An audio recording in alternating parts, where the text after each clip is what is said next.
या पूरे ग्रामवासियों को, मोड़ी वासियों को, सबको सबसे पहले मेरा नमस्कार जी। नमस्कार। चरखी दादरी न्यूज चैनल पर आप सभी दर्शकों का स्वागत है। इस समय हम गांव मोड़ी में मौजूद हैं। हमारे साथ श्रीमती राजेश जांगू जी हमारे साथ मौजूद हैं। आज हम उनसे बातचीत करने वाली हैं कि गांव मोड़ी में अगर वो सरपंच बन जाती हैं तो किस तरह से वो गांव का विकास करवाने वाली हैं, यानी कि उनके चुनावी मुद्दे क्या हैं। जी, सबसे पहले नमस्कार। नमस्कार जी, आप दोनों को या पूरे ग्रामवासियों को, मोड़ी वासियों को, सबको सबसे पहले मेरा नमस्कार जी। जी, अगर आप चुनाव में खड़ा हो रही हैं जी। तो आपके मुद्दे क्या हैं? गांव में कौन से विकास कार्य आप करवाएंगी? मेरे मुद्दे तो जी मेन तो पहले लेडीज़ों को लेके हैं कि उनको सबसे पहले तो पानी की प्रॉब्लम है। फिर हमारी एक भी गली अच्छी नहीं है, हर नालियाँ रुकी हुई हैं, कहीं कुछ प्रॉब्लम हो रही है और कहीं भी पानी का वो नहीं है। तो मेरा मुद्दा ये है कि हर गली में कम से कम वाटर कूलर होना चाहिए। बस अड्डा है जहाँ पे लड़कियाँ जाती हैं, कॉलेज के लिए खड़ी रहती हैं, पीछे से बस आती है भरी हुई, तो लड़कियों को सुविधा नहीं है, ना उनको बस मिलती है, ना उनको अच्छे से बैठने की जगह है, ना वहाँ बाथरूम है, ना वहाँ पीने का पानी है। तो मैं चाहूँगी कि वहाँ वाटर कूलर भी होना चाहिए और लड़कियों के लिए एक अच्छा और साफ़ सुथरा शौचालय भी होना चाहिए। जी, मैडम, क्या आपके गाँव में पार्क वगैरह ऐसी कोई फैसिलिटी है, सुविधाएँ हैं? नहीं जी, कोई सुविधा नहीं है। मैं भी यही चाहूँगी कि जहाँ हमारे बच्चे, छोटे बच्चे और जो लेडीज़ें, बुज़ुर्ग हैं, वहाँ जाके व्यायाम करें और हरी घास हो वहाँ घूमें।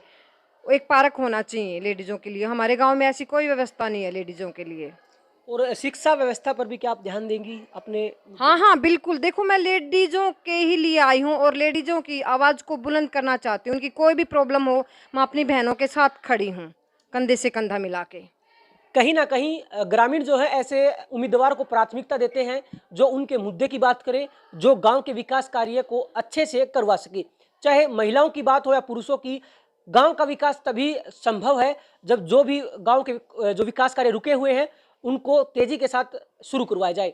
हालाँकि जो श्रीमती राजेश जांगू हैं, उनका कहना है कि गाँव में पीने के पानी की काफ़ी ज़्यादा समस्या रहती है। वहीं इन्होंने कहा कि गलियों की भी एक काफ़ी ज़्यादा समस्या है और गाँव मोड़ी में ये एक देखने वाली बात है कि गाँव मोड़ी के अंदर जहाँ बस स्टैंड है, जहाँ बसें रुकती हैं, वहाँ भी कहीं न कहीं एक अच्छी व्यवस्था नहीं है। काफ़ी लड़कियाँ कॉलेज में जाती हैं, काफ़ी और बच्चे भी कॉलेज में जाते हैं या फिर किसी दूसरे शहरों में जाते हैं, तो उन्हें बस का इंतज़ार करना पड़ता है। लेकिन इतनी अच्छी सुविधाएँ नहीं हैं कि वो वहाँ पर बैठकर बस का इंतज़ार कर सकें। शायद हो सकता है कि कुछ और ज़्यादा सुधार किया जाना चाहिए। क्या पहले से कोई अब तक कोई स्टेडियम था आपके गाँव में?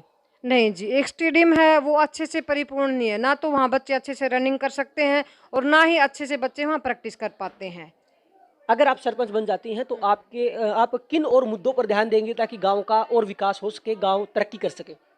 जी, मैं महिलाओं के लिए तो यही चाहूँगी कि छोटे-छोटे लघु उद्योग लेके आऊँ, ताकि वो सुबह से हम अपने बच्चों को सँभाल के, घर का काम करके, रोटी-टुक्का बना के और वे उस उद्योग में काम कर सकें और 10-15 हज़ार महीने के रुपए कमा सकें, ताकि अपनी गृहस्थी है, जो अपनी लाइफ़ है, अच्छे से व्यतीत कर सकें। और किन मुद्दों पर आप ध्यान देंगी गाँव के विकास कार्य को लेके? देखो, और तो यही मुद्दा है कि हमारे जो युवा हैं, बेटे और बेटियां दोनों ही हैं, उनके लिए मैं लाइब्रेरी स्थापित करना चाहती हूँ, ताकि उनका ध्यान इधर उधर ना रह के या तो खाली खेल कूद पे रहे या फिर वो बैठ के लाइब्रेरी में जाएं और पढ़ें।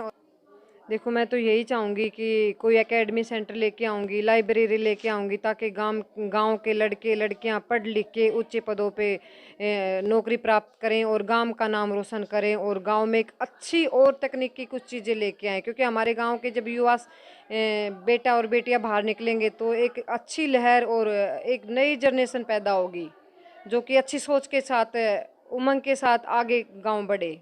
अभी गाँव में इतनी बीमारी चल रही है ना, महामारी चल रही है कि हर गाँव में पशुओं को बहुत सारी बीमारियाँ हो रही है और ये कुछ हमारी वजह है कि जो जोड़ों में पानी पीते हैं वो साफ़ नहीं होता बिल्कुल। जो हमारी नालियों का पानी है वो जोड़ों में जाता है, कितना गंदा और दूषित पानी होता है। उनको पी के हमारे पशु, दुधारू पशु हैं, वो भी बीमार होते हैं और जो वैसे पशु हैं वो भी बीमार होते हैं। तो आगे मेरा मुद्दा ये है कि जो नालियों का गंदा पानी है वो अलग जाए और जोड़ में साफ सुथरा अच्छा पानी लेके आए हम। जैसा कि श्रीमती राजेश जांगू से हमने बातचीत की है, गाँव मोड़ी से सरपंच पद के लिए उम्मीदवार हैं। इनका कहना है कि गाँव में जो दूषित पानी है वो गाँव के जोहड़ में जा रहा है, जिससे पशु बीमार होते हैं। दूषित पानी की व्यवस्था वो गाँव से बाहर करने वाली हैं। गाँव के बच्चों के लिए लाइब्रेरी या कोचिंग सेंटर वो खोल देंगी, ताकि गाँव के जो बच्चे हैं वो अच्छी शिक्षा प्राप्त करके देश के विभिन्न ऊंचे पदों पर नौकरी कर सकें। श्रीमती राजेश जांगू ने ऐसे कई मुद्दों पर बातचीत की है। अगर वे मुद्दों पर अगर वो काम करती हैं तो गांव मोड़ी का विकास होना संभव है। तो ऐसे में भी गांव मोड़ी के ग्रामीणों को ऐसे उम्मीदवार को चुनना चाहिए जो गांव का विकास करवा सके। और कहीं ना कहीं श्रीमती जो राजेश जांगू है वो इन सभी मुद्दों को लेकर सरपंच पद के लिए गांव मोड़ी से जो है चुनाव लड़ने वाली है। चरखी दादरी न्यूज चैनल के साथ जुड़े रहे, खबरों का सिलसिला जारी रहेगा।